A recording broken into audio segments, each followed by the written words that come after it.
Hangout, a podcast where two bearded film fans watch the 50 best horror movies ever, and then we talk about them. My name is Luke Condor with K, and I'm joined by Mr. Ben Errington. How the devil are you, Mr. Ben Errington? I'm very well. How the devil are you, Mr. Luke Condor? Quite well. I might sound a little bit sniffly. That's because I've got a cold, and also my voice keeps doing that thing where it like jumps. It sounds a little bit like I'm going through puberty again. But again, you can't go through it 4 times, Luke. I'm going to say this is the 5th time now. It's really getting on my nerves. It's so repetitive. Jesus. Yeah, I just can't help it. Those testicles going up and down as well. My pulse will not stop dropping. That's pretty much just life, though, isn't it? Yeah, The balls will never stop getting closer to the ground. Yeah. Until you're in the ground. Then it's time to follow the ball. If they touch the ground, they're saying, "Come on, mate, let's get in there now. Let's get in the ground." And then you're in the ground, and then you're there for eternity. You're worm food. Yeah. Yeah. Positive thinking with Ben Errington today. Cool. So we're doing a new release today.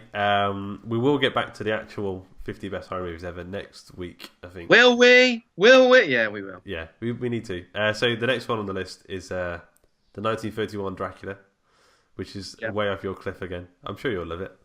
That's all right. I'll dive off that cliff into the Never Zone, and we'll review that. That'll be next week. Yeah. But so we're going to do a new release. We are doing Alien Covenant. So Alien Covenant. So this is the 18th Alien film, I think. What is this? The 8th? What is it? Alien, Aliens, Alien 3, Alien Resurrection, Alien vs Predator, Alien vs Predator 2, Prometheus. I stopped counting halfway through. I hope you counted that. Yeah, you were doing your fingers. And then I stopped. Yeah, but you could have just looked at your fingers. I know. I didn't. No, like you said I stopped counting, and your fingers are still there. Like, Luke, it's been a long day. Yeah, it's been a long, hard day. It's a Monday. It's not even Monday. It's Tuesday. But yeah, so this is the 8th Alien film. So it's directed by Ridley Scott. Ridley Doodley. Have you got anything to say about it, or do you want to? Hopefully, I hope I have, because this will be a very short episode if I didn't. Yeah. Shall I give you the rundown, Luke? Yeah, give us the rundown. The Ben Errington rundown. The Ben Errington rundown with Ben Errington. Yeah. Alien Covenant is a 2017 American science fiction horror film directed by Ridley Scott. The film is a sequel to the 2012 film Prometheus. By the way. No. Okay. The second installment in the Alien prequel series, and the 6th installment overall in the Alien film series. I guess that's because it's not including Alien and Alien vs Predator. Alien vs Predator and Alien vs Predator 2. Yeah. I'm saying too many words here. Film stars Michael Fassbender, Katherine Waterston, Billy Crudup, Danny McBride, and more, and follows the crew of a colony ship bound for a remote planet to discover an uncharted paradise with a threat beyond their imagination and must attempt a harrowing escape. So we don't have any Empire film students to talk about this one, but I've got a critic consensus of Rotten Tomatoes that says Alien Covenant delivers another satisfying round of close quarters deep space terror, even if it doesn't take the saga in any new directions. It's got 71% fresh, 6.8 out of 10 on IMDb. The Facebook group has this to say. So Johan says, I didn't hate it, I just found it difficult at times. Some parts are interesting, which ironically are the bigger themes left over from Prometheus. Like the David android and his quest to rebuild life and some connection to science and faith. But there were too many head-scratching moments for him.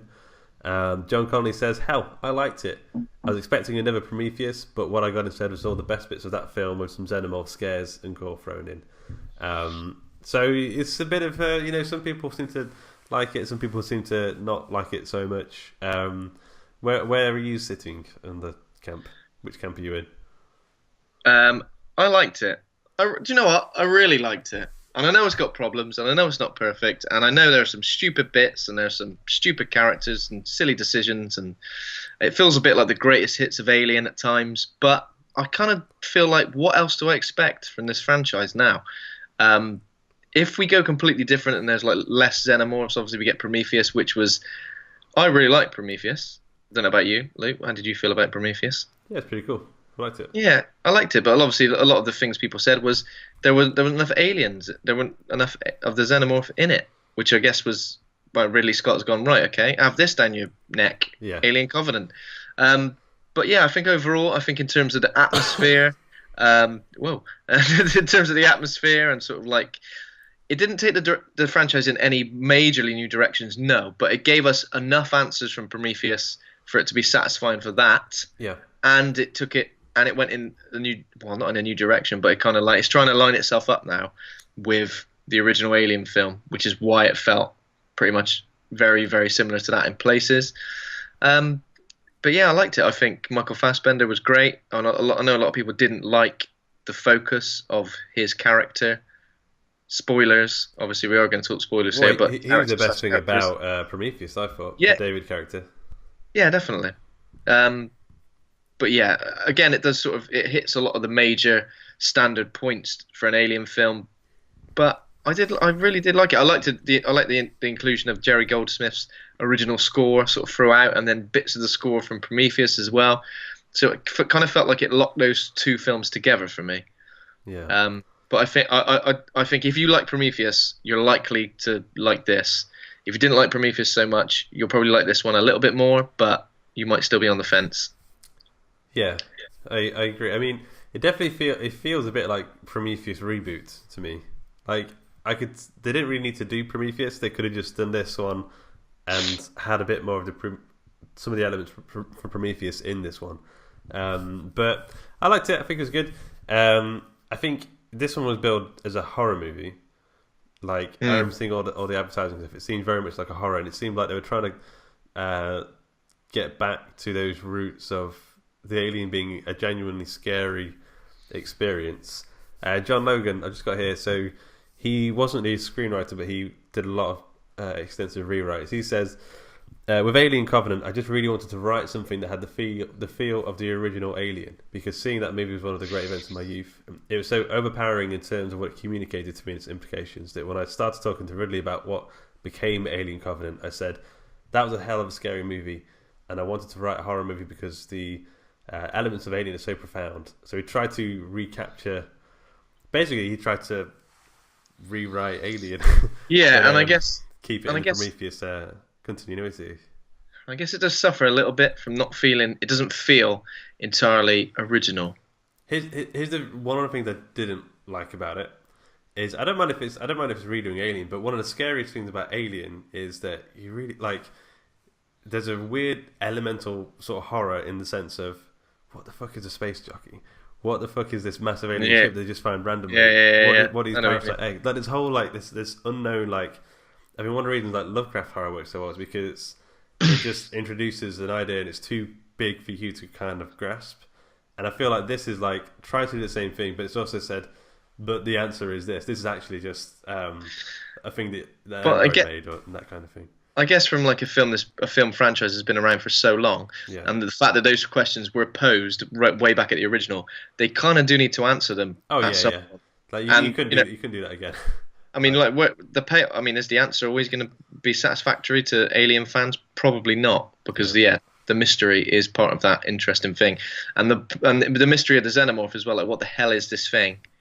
Like, I guess coming out of this film, the only thing I was kind of disappointed about was the fact that we kind of find out that the xenomorph was engineered rather than being sort of like a sort of natural evolution thing, which I thought it was, because it was supposed to be like the perfect predator. Alien's horrible because the thought of it. I mean, it's essentially space rape. It's just like something grabs hold of your face, impregnates you with this thing which bursts out of your chest and grows. Yeah, I mean, when you look at H.R. Geiger's like original artwork, like it's just so bizarre that you can't quite get your head around what you're looking at.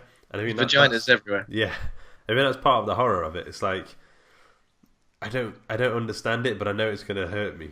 And I think that's why the original Alien film worked so well. I was terrified of it as a kid. I remember trying to watch Aliens and like the things moving, when they're all in the walls and like they're moving around. I just found that so scary. I just couldn't really watch it very much. But I don't know whether the xenomorph translates as well in CGI in terms of being scary though. Yeah.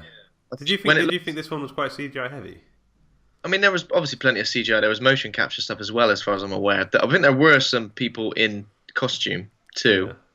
possibly. But I think it does. It does kind of suffer. It doesn't quite look as creepy when it's CGI. Yeah. Do you know what I mean? Because when you see someone sort of in the costume, it does look quite visceral, and a little bit like you reach out and touch its leathery face. Yeah. Yeah. I imagine they feel like dolphins. Like Yeah, yeah, definitely. Lovely very dolphin heads. smooth, sort of not slimy, Yeah. but like I don't know, It like a was it was all. gherkin, like a gherkin skin, like wet gherkin skin.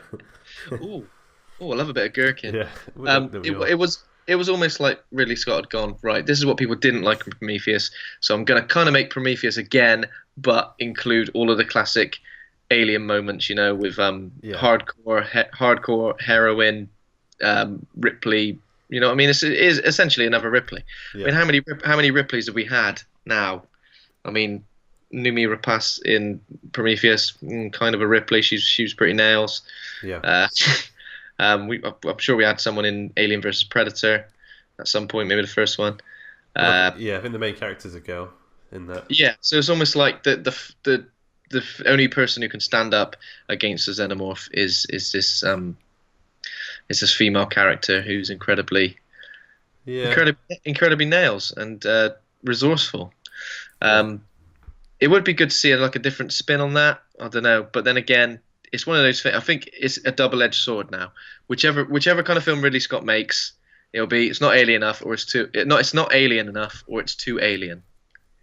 Yeah. Well, the thing is, I don't think you're ever going to be able to recapture the magic of the first Alien. Because I remember my mum and dad told me they went to watch it. It's one of the first films I went to watch as a dates, and they said that when we went in, they had no idea what it was. Like the film, there was like no real trailers or not like now when like there's like you sort of going and you sort of know most of what's going to happen. Like you've seen the trailers and stuff. They went to watch it and they were terrified because they had no idea what the alien was. If it was like they were sort of feeling as the crew were, but we can't really get that anymore. No. It's true. I mean, occasionally it felt a bit rushed because if you remember in the original Alien, once the chest burster comes out, it kind of takes a while to grow, and we kind of see the whole process of it. Now it kind of like comes out, or we see a few different versions of this xenomorph, obviously like early versions of it, and it kind of grows super quick, pretty much immediately. And we'll talk a bit more about it. But like the neomorphs, like the ones that come out of your skin, yeah. They were like growing, like you could almost see them growing in like larger. Yeah. As they hit is the neomorph sort of like the white one? Is that? Yeah, the sort of fleshy coloured one. Yeah. Fleshy coloured one. Yeah. So it felt a bit rushed. It felt like rather than being a real integral part of the story, it felt like they were just sort of thrown in the aliens at any point just to sort of push the plot along. Yeah. It's like, oh my god, here's an alien, but you know what I mean? We can't wait for it to grow. It's going to have to attack pretty much immediately. Which I don't know whether that was... There was enough alien attacking stuff moments. See, I know a few people who've said there wasn't, but I guess so, yeah. Because I remember it's towards the end of the film, I was like, I don't know if I've seen enough alien stalking people right, okay. moments. Yeah, I felt like it... I don't know, it felt a bit... We just establish where this appears in the timeline then. So it's 10 years after the Prometheus mission, which planet Earth just assumed has gone missing. And 100 or so years before the original Alien. I don't know, no idea. Is there actual timeline? So this is 2100. No, I don't know. There is a timeline. I've looked at the timeline fairly recently. I think it's a while before, because apparently Ridley Scott still wants to make another to finish his prequel series and possibly another one as well to tie it all together. So another question I've got. This is supposed to be the home planet, isn't it, of the engineers? The home planet of the engineers. It looks like it, yeah, or at least a planet that they inhabit. Right. Because it does seem we do get a part where a lot of the engineers are killed, and I just kept thinking, what? So on the whole planet, they all just live in one sort of city, one you can't one courtyard. If it was their home planet, because at the end of Prometheus, I thought they said that they programmed in. Yeah, they did. To go back to the home planet. So I figured that must be the home planet. But it's like they've got one town. It's quite a small town. Like Mansfield sort of size. They've got like a town hall. And then like, it never really felt like... fleshed out world, did it? It kind of just felt like a... But then it would have been good if like some engineers rocked up, do you know what I mean? But... You know. Yeah, Well, exactly, I guess we better just get into the meat. Okay, so the key players in the film. One of the gripes about the film is there's so many characters. So the main characters here, we've got Michael Fassbender, who plays David 8, who's David from the previous film, Prometheus, and he plays Walter as well, which is a newer model android. Katherine Waterston as Danny Branson. Her first name's Daniels. I kept thinking the second name was Daniels. You know, you call someone by a surname, hey Daniels. Oh yeah, Daniels is her first name. That's weird. Billy Crudup, the guy who played Dr. Manhattan, is Christopher Oram, who's like a first mate who takes command of the ship. He never had his knob out either for the whole film, which I was really disappointed about. Still blue apparently. Blue balls. Danny McBride plays Tennessee Farris, who's like a pilot, and there's a shitload of other characters. You know who's the best actor in the film? Who did the best performance? Do you think? Who did the best performance? Yeah. James Franco. I was going to say James Franco because he was literally in one scene and he stole it. He literally burst into flames and he looked like he was actually dying. He went black and turned to ash and everything. I was like, man, that guy. Yeah, so obviously that was bizarre. The fact that we saw James Franco as the captain of the Covenant ship in like a prequel YouTube video where it was like all of them hanging around. So basically this ship is a colony mission, and the crew is couples. So that's the crew, but obviously they're transporting about 2,000 people, aren't they, to a colony mission? They're trying to find. They've obviously got the coordinates for a world that they can inhabit. Orgai 6, it's called. Orgai 6. Yeah. You know, Orgai 6, man. So obviously it was quite established quite early on that they were all couples, but there were so many. 6. Do you think it's a thing for orgy? Possibly. We're gonna take these couples over to orgy 6. But that's the thing. Look, they established that they were all couples, and that was all well and good. That was quite interesting. But there are so many people. You know what I mean? How many couples are we talking? Like 8, 9, and you know what I mean? That's a lot to be a crew. And a lot of people said, well, when these people start dying, it means you feel it a bit more because they're a couple. But it's like, yeah, but there were a lot of faces to kind of take it. There were a lot of people in Prometheus as well. In that crew, there were a lot of people. There were a lot of different people who did different things, and then there was just like cannon fodder. People to get. I think that's one of the issues in both of the films, isn't it? It's just like. Well, that's the thing. Look, the first time you see their face, you think, "Oh, who's that?" And they're dead. Like the next shot. Yeah. Well, with Alien, the crew was quite small, and you kind of got to know everybody. With Aliens, obviously, everybody in Aliens, there were quite a lot of them, but there were enough establishing scenes with everybody. Yeah. You kind of felt a connection to them, because a lot of them were dickheads. A lot of them were, do you know what I mean? You got a connection to a lot of the characters in there. There were good establishing scenes. In this, it kind of gets going when I didn't expect it to. This film, did you think it took a bit of time to get into it? Like it kind of kicked off in a weird place. Yeah. I kind of assumed we'd be starting off with this crew before they went on their mission. Then we see them go into hypersleep. Then we'd see them awake. But we kind of just see them. Well, we'll discuss that. So obviously there is a prequel scene as well. So it's like a prologue sort of scene, isn't it? Prologue, yes, that's what I meant. Guy Pearce's Peter Wayland is back in it, and it's basically him. I think he's just activated David, and it's one of those scenes that sort of sets the tone and the not the atmosphere, but the themes of the film. Yeah. So David, he basically asks David, "What do you want to be called?" And David looks on Michelangelo's King David statue and says David, because he obviously sees himself as a king. I think he asks a couple of questions that implies that he already thinks he's better than humans. Yeah. He's a bit like I'll live longer than you, my creator. Yeah. And then Guy Pearce's character obviously isn't 90 years old at this point. He's Guy Pearce age. Yeah. Which obviously shows it's quite a while before the actual Prometheus mission. Yeah.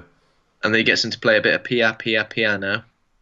Yeah, he does. Yeah, another chopsticks. Another theme for chopsticks. Yeah,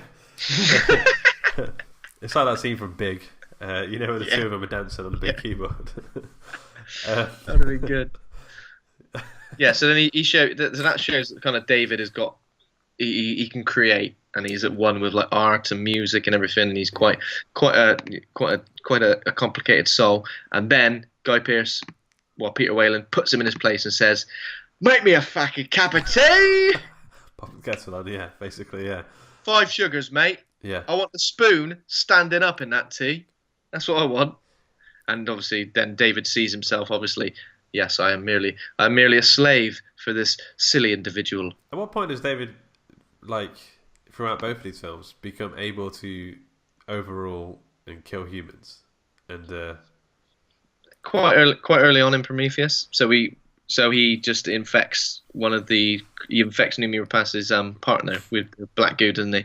So obviously he's trying to experiment with the black goo in Prometheus to try and see if it in any way helps, because he wants to find a cure for Guy Pearce's old age, basically. Okay, yeah, it's complicated. Yeah. Okay, so and then so we cut to the future at some point, and it's basically a mirrored scene of the start of Prometheus, where we've now got Michael Fassbender's other android character, Walter, who's like a later, newer version of an upgraded American accent.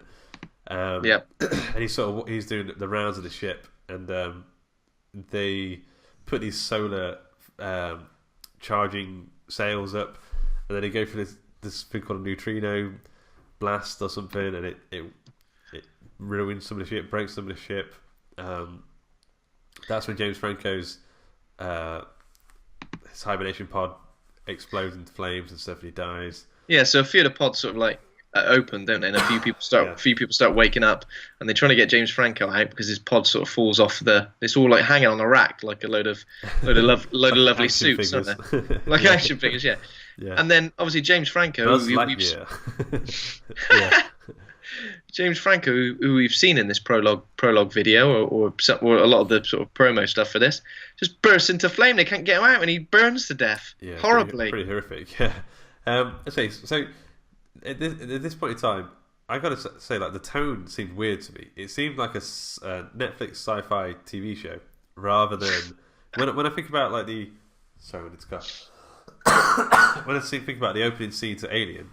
You know, the Nostromos of the ships, like, moving slowly through space. That's super creepy and, like, super... The ship seems massive. It seems like the space is just a dead place, and it's just moving slowly. Whereas this seems like Star Trek or something to me at the minute.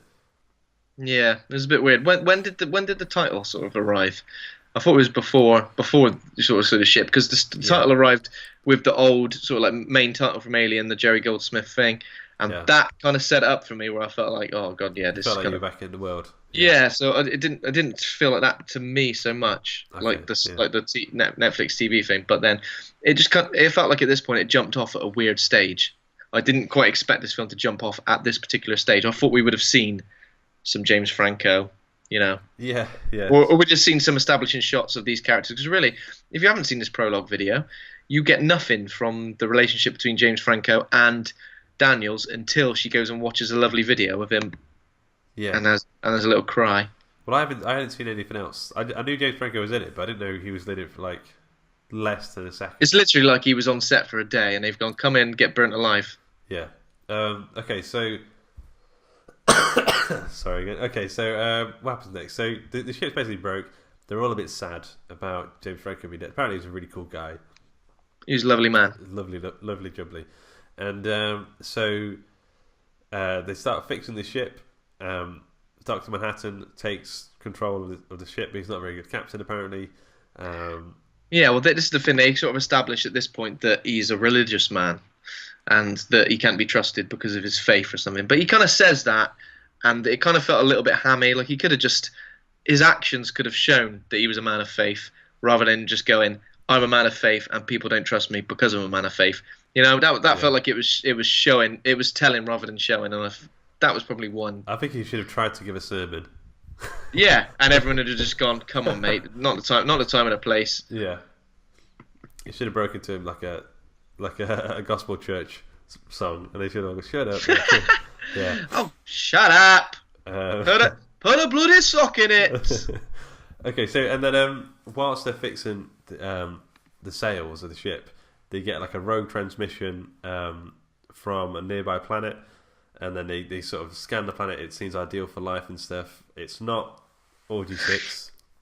No, it's not Orgy 6, and it's much closer as well, which is one of the reasons why they decide to go and check it out is because no one's too keen to get back into the little hypersleep pods because of what happened to James Franco when he got turned into a toaster strudel.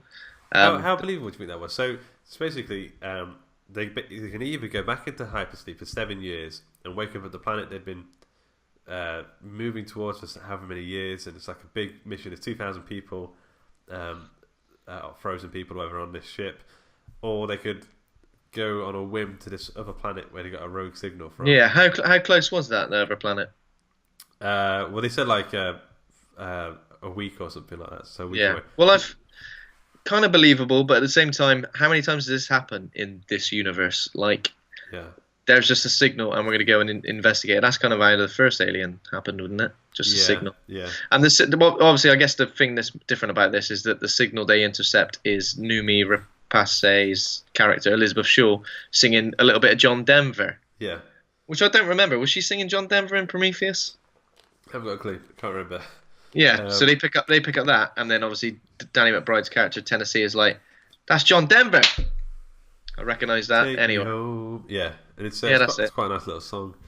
Anyway, to be fair, like if I was like hungry and there was like a Waitrose up the road and a Greg's here, I would take the Greg's. I would take the easier, maybe not so good for you. Maybe it will result in death a little quicker. That's it. That's the thing. Yeah. Yeah. So Greg's, you could have a steak bake, or you could have a lovely kale salad. It's risky. You're thinking, there's some youths outside.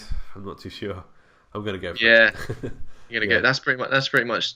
That's a good analogy. That's a good enough analogy for this. So I'm still thinking this is meant to be the home planet of the engineers. This is what I'm assuming. Yeah, this is what I was assuming at this point as well.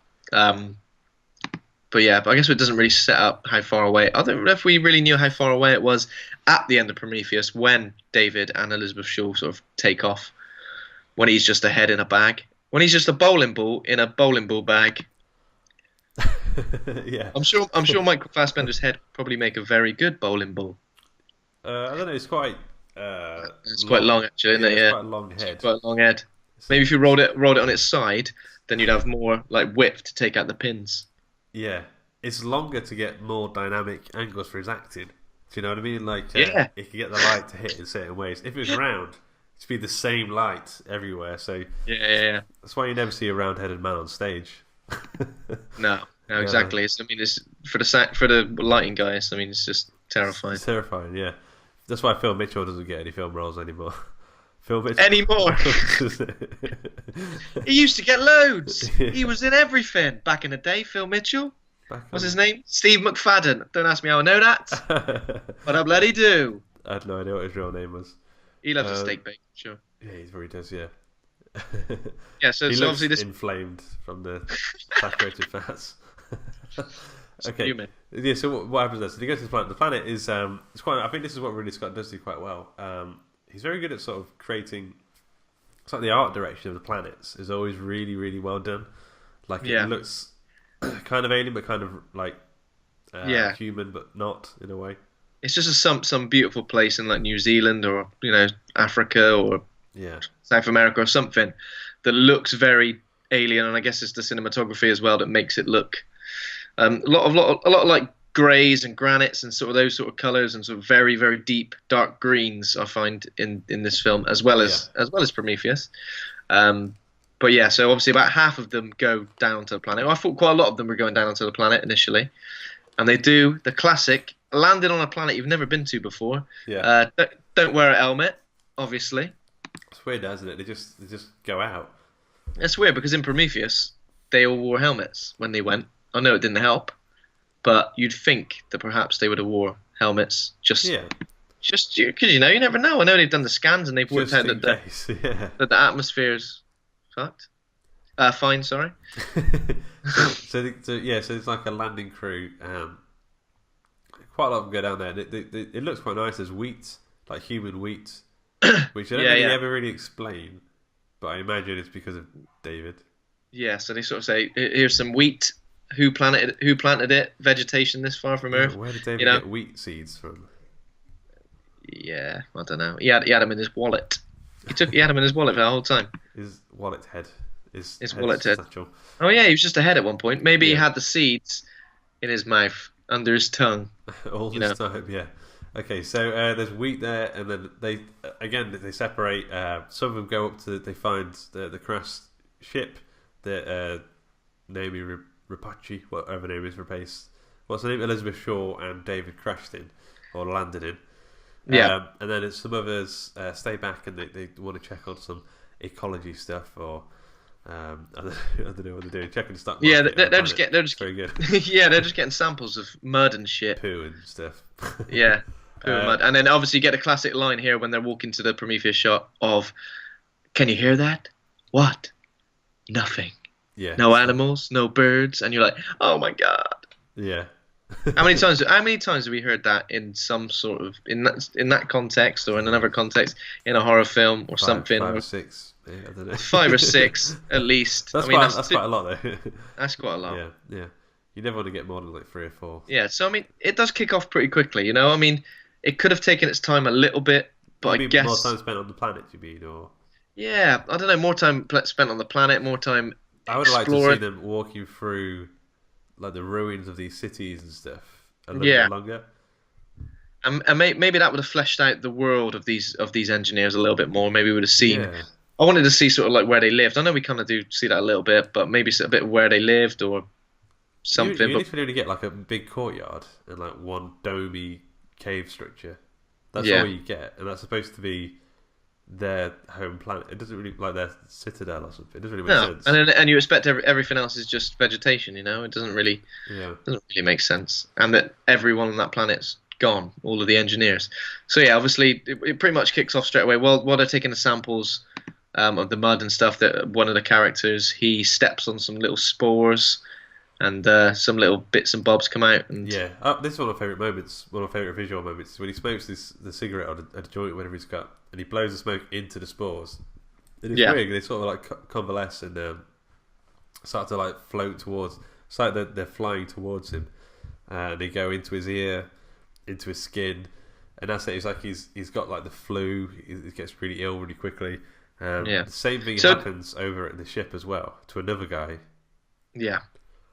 Does he stand on the spores as well? I think it's the same, isn't it?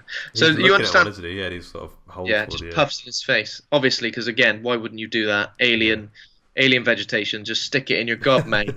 Just eat it all up. Yeah, and then like that's like, I mean, this is like an ultimate version of hay fever. Like the pollen. It gets bad. It gets bad for me. I can understand what they're going through. You're like, bloody hell, got hay fever again. I'm going to have a xenomorph coming at me back in a minute. Yeah, so obviously it kicks off pretty quickly here. You know, they get infected by this shit. So one group, the doctor woman, she sort of helps him back to the lander, they call it, where there's another woman who's Tennessee's wife. There's going to be a lot of like another woman, another man for a little bit, because it's just the way the film is. Just the way it is, yeah. But this is my favourite scene, isn't it? So he's sort of getting really sick now. The hay fever's really kicking in. He's like, I've got some Piriton back at the ship. So he gets there. I don't know if it is hay fever. I feel absolutely terrible. It's got to be. It's that time of year, mate. Yeah. And then so they put. It's basically like 2 of them. They go into the quarantine area. This is my favourite scene of the entire film, actually. So they sort of take his top off, and for some reason his back just sort of like spurts blood in one of his faces. One of them is Tennessee's wife is getting really terrified, and it works so well. They panic big time, don't they? I mean, you kind of feel the panic at this point as well. You're just like, shit. And then you obviously, another classic sort of alien moment is where someone's infected and somebody gets locked in with the infected. The person who's locked them in is just like, I've got to quarantine it. I don't know what it is. Got to quarantine it. Yeah. But then, like, I love the fact that she quarantines, locks the room, and then opens it again, and then locks it again. It's like she can't quite make the decision. It's a really human moment. And well, Ripley. This is one thing that was good for establishing Ripley in the first film, is that she quarantines the people initially when they come back from the ship, and do you know what I mean? Yeah. And doesn't sort of waver at all. She's just like, no, this is my job. Yeah. I've got to quarantine you. And when that happens in some films, sci-fi and stuff, you kind of feel like, you bastard to people. But when Ripley does it in the first film, you're like, Yeah, that's Yeah. right. She ain't taking any shit. She ain't taking any chances. And I guess you kind of experience that human moment in this. Yeah. And then obviously the woman who's trapped in there with him. Well, like yeah, See, so the guy's going to pale, he's shaking. It's that moment from the trailer, and then like his back, his like spine seems to like rip open, and this is the first neomorph we see, which is like a pale, it's got like little crystal teeth for some reason, little needle teeth. Yeah. And then it attacks the other woman, and I think it kills her pretty quickly. yeah. I mean, she has a bit of a go at it first. I think she got a knife and she's defending herself for a while, but Yeah. it's a vicious little bastard. This one, isn't it? Yeah, it's like it reminds me of like the fairies from like a Guillermo del Toro film, like, Yeah, like little and bitey and I don't know, Yeah. a bit vicious. doing some big time damage there with those little needle teeth. Yeah, and then Tennessee's wife, it breaks out and she starts trying to shoot at it. She blows something up. It basically blows the entire landing thing up. Yeah, so it blows up, killing pretty much like everybody, and then the other half of the crew who were coming back from the Prometheus ship With their own hay fever man. with their own hay fever man who's like collapsed now, and he's really sort of like given into it. They see the explosion. Obviously, the captain is just like absolutely devastated because his wife was there as well. She was the one who was attacked by the neomorph, wasn't she? Yeah. So automatically we're like seeing, because they were all couples, we're seeing these losses like all over the place. So we've already experienced like one or two, and now we're seeing like people just dying all over the place and their partners reacting. Yeah. The guy's, the other infected guy's throat suddenly rips open, and a neomorph sort of bursts out of there. So these neomorphs, I don't care. Like it used to be chest bursters, but these burst out of. It's weird. I don't even really understand how they work. But they just sort of burst out of whatever crevice they can get out of. Yeah. And then the shit hits the fan. The neomorphs are like, well, they kind of look like testicle skinned cats in like in the wheat field. They're sort of coming out of everywhere. This was pretty cool. Seeing the aliens like in some grass, it reminded me a bit of Velociraptors in the grass in a Lost World. I think this was quite good. The lighting was really good in this as well. We had the fire from the ship sort of lighting everybody, and it was a little bit. It was kinetic and it was a little bit crazed as they were attacking. I thought this was a really good scene. The only thing was I couldn't quite tell who was getting killed and who was Someone living. dies. Someone gets a tail to the neck, and I know that. Someone gets a tail to the neck, and then Walter, obviously I haven't talked to. He was with He was with this side of the crew. He protects Daniels. Daniels is almost attacked, and he sticks his hand in one of the neomorphs' mouth, doesn't he? Yeah. And gets it all acided off. Yeah. Oh, I got stumped now. And then got it out of nowhere. There's oh, that's quite good. Yeah. Weird. And then there's a blinding light. The aliens disperse, and then Gandalf is on the hill. It's a proper that kind of moment. Gandalf appears. So there's a hooded figure with long hair. I read it was a bit cheesy. And the guy's like, come with me if you want to live, or something. I don't know. Yeah, he says that. And then he says, "Follow me." Yeah, and then he runs he's like scooting through the woods and stuff, and he's like, they're all following him. He takes them through the dead engineers landing site city bit. Yeah, so we see the corpses of the engineers covered in this sort of black tar like stuff. So obviously, what we understand is that the weapon, the black goo from Prometheus, has somehow materialized, and now it's like materialized as these spores that are obviously on the planet, and then so then we find out that the guy with Gandalf is actually David from Prometheus. But he's got long hair now, and he talks a bit more like David Bowie. Yes. Hello. I'm hello. Yeah. It's pretty cool. I was like, where's Elizabeth Short then? Yeah. That's what I was thinking for a long time. Where the hell is she? And then he kind of just says she died in the crash, which obviously was when the ship arrived. I quite like David with long hair. How do you feel about David with long hair? Yeah, it's alright. I think I didn't realise that the hair would grow. Yeah, I know. But then he was dyeing his hair in Prometheus, wasn't he? He was dyeing it. He was watching like Peter O'Toole films, wasn't he? And he was dyeing his hair, lovely shade of blonde. Yeah. But he does cut. Gets long hair and then he cuts his hair ever so quickly, and I thought, oh come on. He cuts it and then he styles it a little bit later on, super quickly as well. Yeah. When he looks like Walter a little bit later. Maybe that's David. One of the things they put in these synthetic humans is hairdresser. You know. Yeah. What do you mean? Like he can imagine a hairstyle and then his hair would change to Yeah, cornrows. yeah, like on Grand Theft Auto or something. We just change the Yeah, hairstyle. go in for a haircut with as a bald man, walk out with an afro. Yeah.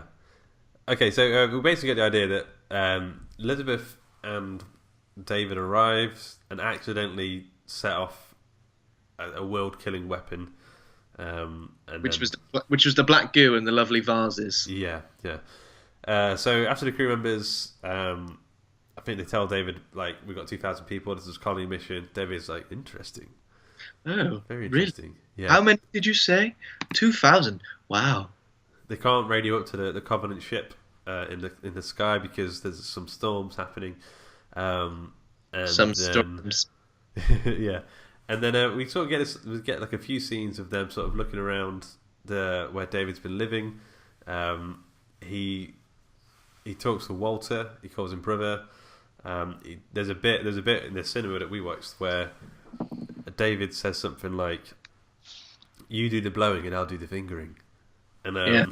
because he's got Big like, a laugh. flute. Yeah, big laugh. Everyone was like, was that intentional?"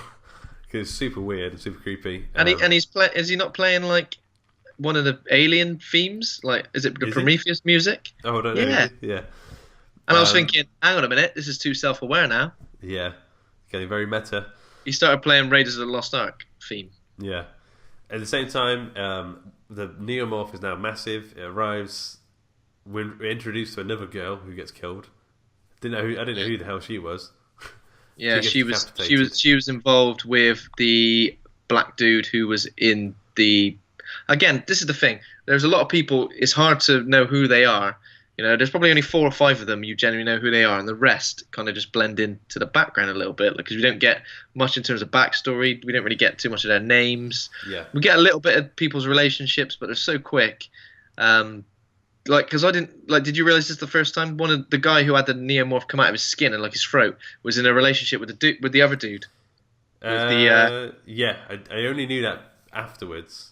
Yeah, Because his husband was like kissing his like bloodied face. yeah. I mean, that wasn't very clear in terms of the setup, was it? Until the death. So that's the thing. You kind of reacting to these deaths and going, right, who are they? Who's his partner? Just want to see how they react, and Yeah. So, what did you think to the look of the Neomorph? Now it was big because you got like a big look at it. Really looked like a big penis skin. Yeah. Sort of This thing.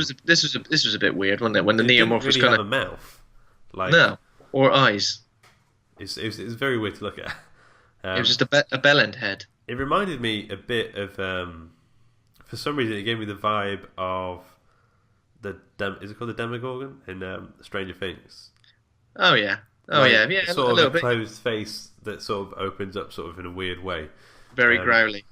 So yeah, this neomorph like cuts off one of this girl's head, Yeah, and then there's a moment where the neomorph faces off with David, and obviously it doesn't hurt David because I don't know if did we establish this previously that the aliens don't hurt the sort of synthetic humans. I don't know because it killed the Queen, attacked The Bishop. robots. Yeah, Yeah, it attacked Bishop, but maybe it attacked Bishop because it was in the way. I don't know. But yeah, so obviously David's trying to communicate with it at this point. It's stood there pretty Yeah. calmly. But then old Captain Dr. Manhattan turns up with his blue And- dick. and with his blue dick and unleashes his Uzi of pain and kills the neomorph Yeah. quite easily. I thought, just Compared to knows how it much down. difficulty they were having before, it was a little bit easy. Yeah. But then David screams at him, and I think Orm at this point is like, "Oh, David, you know more than you're letting on." Yeah, what you did he say got now? Like, what's happening here? And then he says, "Okay, follow me," and he takes him into his little lab. He shows him like these various different neomorphs type creatures, and he Yeah. says, "I've been So experimenting." he's been experimenting with different species of animal and stuff, and need to try and create like the ultimate killing machine. So I mean, it is a bit of a confusing thing. What the hell the xenomorph is? What the hell this like? How it's related to the black goo and the spores, and you know what I mean? The whole circle of life of the xenomorph, including the facehugger as well. I mean, it is very confusing. I think it kind of does change film to film. Well, I think Like what- I think they've tried to talk to that by saying David says it's incredibly mutable. I think the idea is that it will mutate to whatever environment it's in to sort of get to some sort of predatory level or something. That's good. That makes sense. So, but what we understand here is that somehow humans have come into the equation, and that's how the xenomorph has been created. Yeah. So he leads. David basically tricks Orm into going into his little basement, and he's got like the classic eggs that we know from the Alien franchise. And he looks into him, gets a face hugger on his face. Yeah. Like the recommended way to get face hugged. Yeah, that's the best way to get it. He gets raped in the face, and then what happens? So I think it takes like literally about 10 minutes before he's cooked and he's ready to go, and that egg's ready to pop. It's super quick. Like again, very very quick. But maybe as this is the early in the timeline of the xenomorph, maybe it was quicker, and then it kind of doesn't make sense. But when it comes out of his chest, it looks very strange, doesn't it? Did it not like the originals? No, when it came out in the original, when it came out, it was kind of like much paler, mostly head and tail. Yeah, but more like in this one, it was almost like a fully grown xenomorph, but a tiny miniature version. A toy, an action figure. Yeah, like everything was in proportion. It reminded me like Small Soldiers or something when it stood up. Yeah. It kind of stood up out of him like, "Hello, here I am." Oh yeah, and then David did like an arm thing to it. And it and then it did like a Mexican wave with him. Yeah, I remember now. Yeah, and it looked like a weird little puppet. And then it did the wacky wave and inflatable arm filling and tube man thing like that. Tube man, yeah. Yeah. So what's happening at this point? So I think they're looking for David, and then someone finds Elizabeth Shaw's body. Yeah. So I think Daniels is kind of looking about. At this point, the other ship with Tennessee. With Tennessee at the wheel, are coming down to the sort of temple to basically pick them up. They've come through a storm and they're ready to pick them up. So yeah, as is happening. So that's right. So Walter finds Elizabeth Shaw's body. Yeah. Yeah. So basically, it's like Elizabeth Shaw's body splayed open, all of her organs on show. I mean, she hasn't decomposed at all. Yeah. What the fuck did he do to it? Like, I don't understand. I don't know. It's weird because also I was thinking with those eggs. Surely that means there had to be a queen somehow. Yeah. So has he like engineered Elizabeth Shaw somehow to be the queen, or elements of her to create this queen? That's interesting. And I hope that's true. Because obviously there was a lot of stuff. Was there stuff to do with her pregnancy in the first one? In Prometheus, sorry. Possibly. Well, possibly. Maybe he's engineered her and used her womb somehow. I don't know. We don't know about David's crazy experiments at this point. Because they did a lot of flashbacks in this. I kind of wish that they did the flashback of him killing Elizabeth, because it feels like it could have been kind of tragic to watch, and it feels like we kind of missed out on a good bit of drama. Yeah, there was a sort of a prologue video as well that was again on YouTube, I think, which was her putting him back together. Elizabeth Shaw sort of like doing some soldering or something on David's neck and putting him back together, and he was very grateful. He was like, "Thank you so much for putting my head back on my shoulders, metaphorically and physically." Yeah, I love you. So apparently he's killed her at some point. It's kind of written off pretty quickly. How has she not decomposed over? He's embalmed her somehow. Yeah, I think he's got lots of little bits of bodies and stuff. So I think he just is good at that. A lot of cool like drawings on the wall here that were very reminiscent of the H.R. Geiger sort of concept art.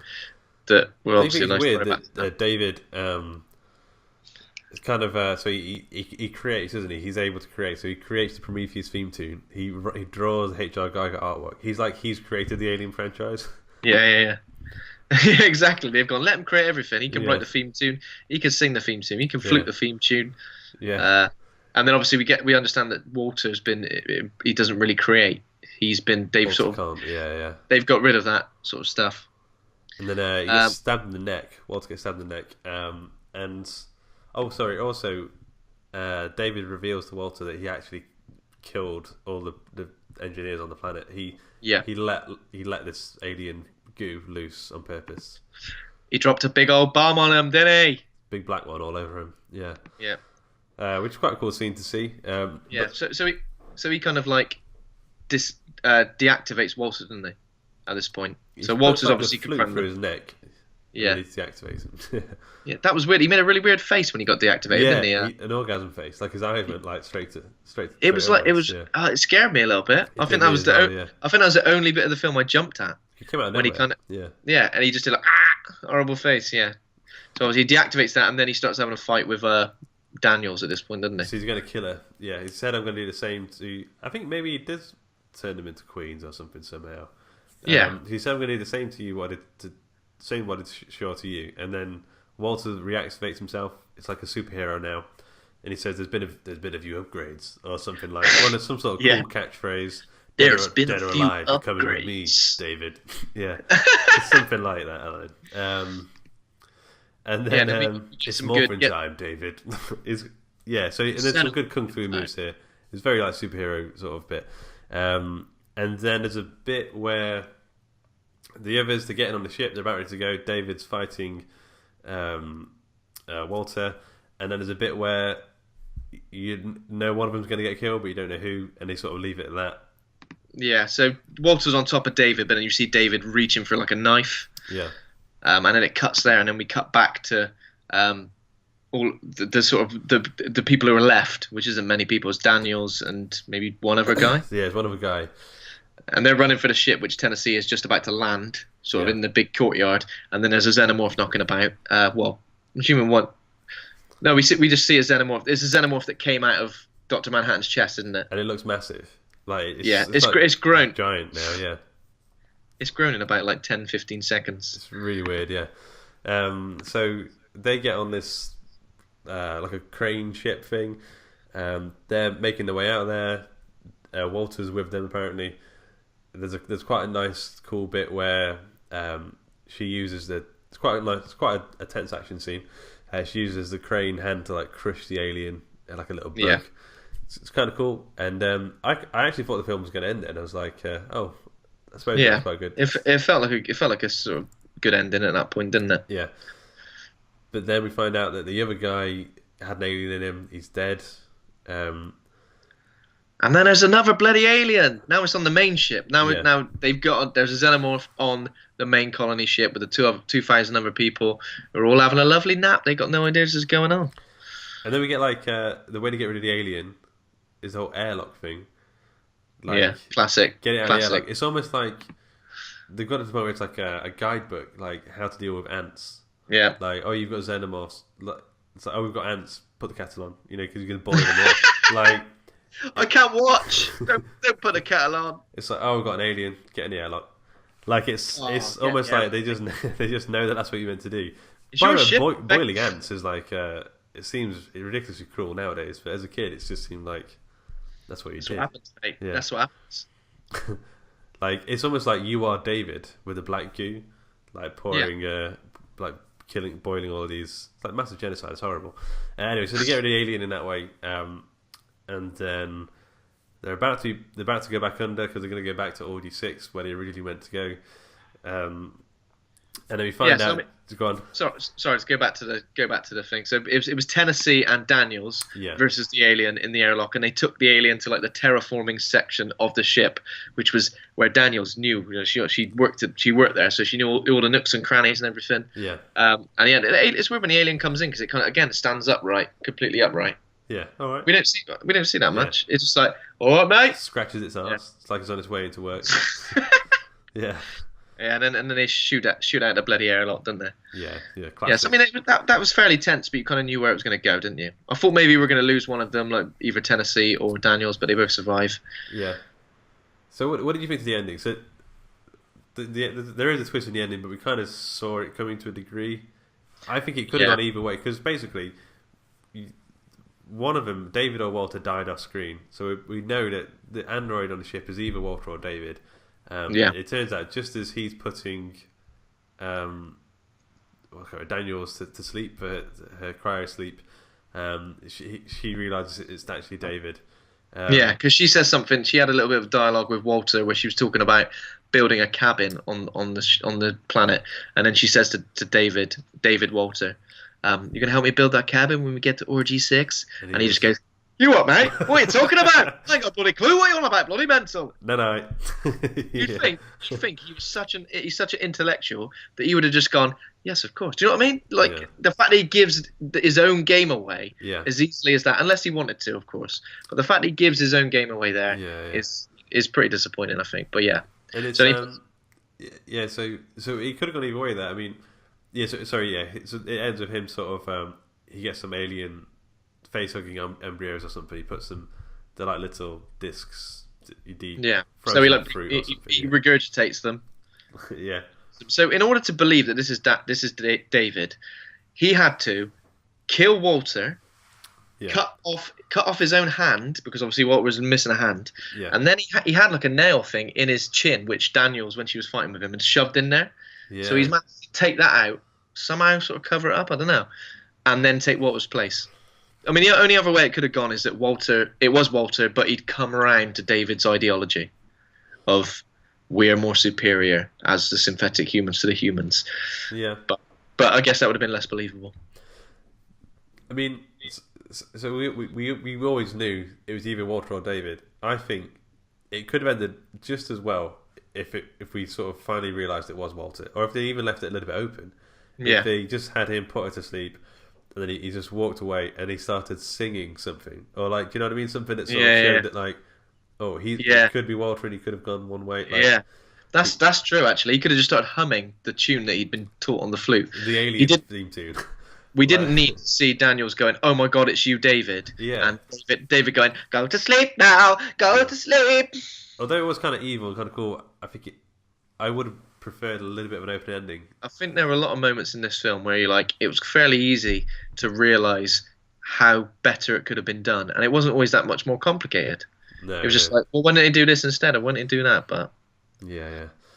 So I think me and Kat both said afterwards, we're like, I can't believe Walter just died off screen, because that's how that ending frames that now. Walter just died off screen, and Walter was kind of like sort of the hero of the film in a way, in some ways. Yeah, like, he was like the good version of David. Like he was the opposite of the antagonist. So I did like the way their relationship panned out there. Yeah. I think it could have gone one over. I kind of half expected David to eventually get Walter around to his way of thinking, and them to like team up against the crew. I kind of expected that. The fact that he didn't was probably a nice surprise. Maybe in a sequel we'll see that Walter, he didn't fully die. He just was incapacitated and he's on that planet. Yeah. And maybe he's going to come to the rescue somehow on a xenomorph's back.